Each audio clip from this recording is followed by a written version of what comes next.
राधे राधे। आप सभी का मेरी वीडियो में स्वागत है। कार्तिक मास चल रहा है। यह मास त्योहारों का मास है। इसमें अनेक त्यौहार आते हैं। उन्हीं में से एक है अक्षय नवमी।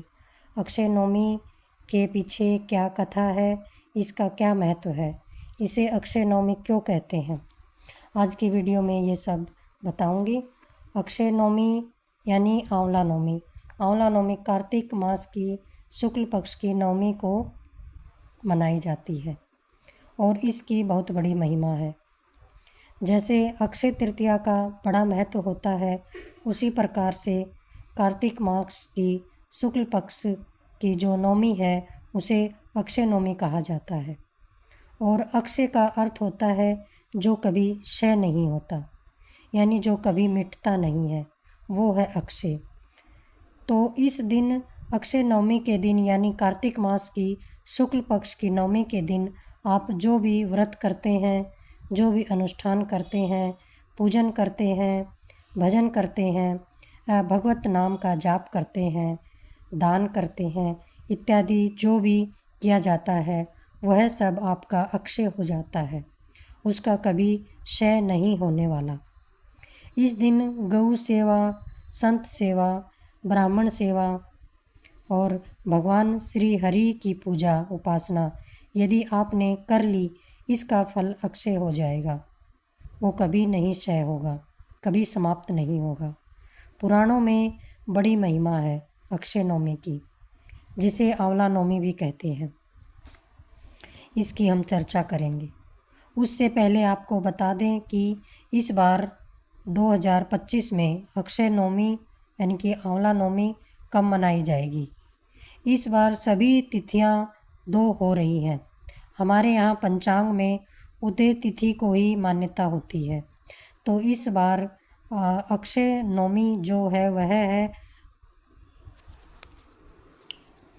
30 अक्टूबर को सुबह 10:05 से प्रारंभ हो रही है। यह नवमी तिथि समाप्त हो रही है 31 अक्टूबर 10:06। तो इस बार अक्षय नवमी को जो पूजन, आंवला नवमी का जो पूजन है वह 31 को ही किया जाएगा। पूजा का शुभ मुहूर्त है सुबह 6:32 से 10:03 तक। इस दिन आंवले के वृक्ष की बड़ी महिमा है, क्योंकि इस तिथि को आंवला नवमी भी कहा जाता है। क्यों कहा जाता है यह भी जानेंगे। पहले इसकी महिमा जानिए कि आंवला नवमी के दिन जो भी आंवले के वृक्ष की पूजा करेंगे, आंवले के वृक्ष को जल से सींचेंगे और उसकी जड़ में जल देते हैं या जो भी घी का दीपक जलाते हैं और उस आंवले के वृक्ष की 7 परिक्रमा करते हैं, उनके घर में कभी भी धन संपदा की कमी नहीं रहती। और यह बात स्वयं भगवान शिव ने कही है। पौराणिक कथा के अनुसार एक बार माता लक्ष्मी धरती पर परिक्रमा के लिए आती हैं और पूरी पृथ्वी की परिक्रमा करते हुए माता लक्ष्मी के मन में इच्छा हुई कि मैं महादेव और नारायण की पूजा एक साथ करूं। तो माता लक्ष्मी ने सोचा कि दोनों एक साथ कहाँ मिलेंगे। तो माँ लक्ष्मी जी ने विचार किया कि तुलसी जी नारायण की प्रतीक हैं और भगवान को अति प्रिय हैं।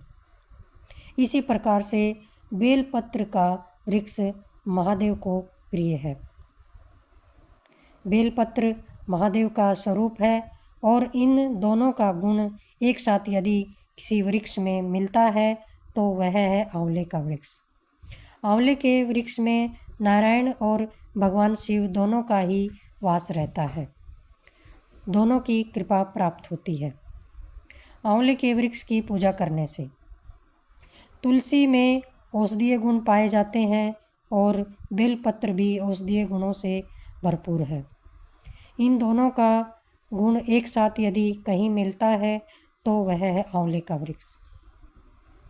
इसलिए आयुर्वेद शास्त्र में आंवले का बहुत बड़ा महत्व बताया गया है। आंवले का फल, आंवले की पत्तियाँ और आंवले की छाल का भी बड़ा महत्व है। इसके बहुत से फायदे हैं। ये सब औषधीय गुणों में अति उत्तम माने जाते हैं। माता लक्ष्मी ने आंवले के वृक्ष का पूजन किया, उसकी परिक्रमा करी। कहते हैं आंवले के पूजन से दोनों ही भगवान प्रसन्न हो गए। भगवान नारायण भी प्रसन्न हो गए और महादेव भी प्रसन्न हो गए। हरि और हर दोनों ही प्रकट हो गए। माता लक्ष्मी अति प्रसन्न हुई। भोग बनाकर दोनों को भोग लगाया और भोग लगाकर भगवान नारायण और महादेव अति प्रसन्न हुए। भगवान ने देवी लक्ष्मी को कहा कि जो भी अक्षय नवमी के दिन आंवले के वृक्ष की पूजा करता है, वृक्ष की परिक्रमा करता है, उसे भगवान नारायण और महादेव दोनों की ही कृपा प्राप्त होगी। आंवला नवमी के दिन घी का दीपक संध्या के समय आंवले के वृक्ष के नीचे समर्पित करने से, आंवले के वृक्ष की परिक्रमा करने से घर में कभी भी धन धान्य की कमी नहीं होती है और उसके घर में हमेशा लक्ष्मी की कृपा बनी रहती है। आंवले के वृक्ष में जल और दूध चढ़ाने से उसकी सभी मनोकामनाएं पूर्ण होती हैं। यदि पूजन के लिए आंवले का वृक्ष नहीं है या नहीं मिल पाता है तो आंवले के फल की भी पूजा कर सकते हैं, और यदि फल भी नहीं मिलता है तो उसकी पत्तियों की भी यदि हम पूजा कर लेते हैं तो भगवान अति प्रसन्न हो जाते हैं। आंवला नवमी के दिन आंवले के वृक्ष के नीचे भोजन करना चाहिए। यदि आंवले के वृक्ष के नीचे भोजन बनाते हैं और भगवान को भोग लगाकर ब्राह्मणों को भोजन कराते हैं तो उसे पृथ्वी के सभी जीवों को भोजन कराने का पुण्य प्राप्त हो जाता है। यदि आंवले के पास बैठकर आंवले की उत्पत्ति की और तुलसी की उत्पत्ति की कथा सुनते हैं तो वह समस्त पापों से मुक्ति दिलाती है। इसकी बड़ी महिमा बताई है। अक्षय नवमी की आंवले के वृक्ष के नीचे बैठकर पूरे परिवार के साथ भोजन करने से उसका फल अक्षय मिलता है। इस दिन आंवला खाने का भी बहुत महत्व है। आंवला दान करने का, आंवले का पूजन करने का बड़ी महिमा बताई है। संत जन तो यहाँ तक भी कहते हैं कि जो भी आंवले के वृक्ष के नीचे अपने पितरों का तर्पण कर देता है उसे गया श्राद्ध का फल प्राप्त हो जाता है। उसके पितर भगवत धाम को चले जाते हैं।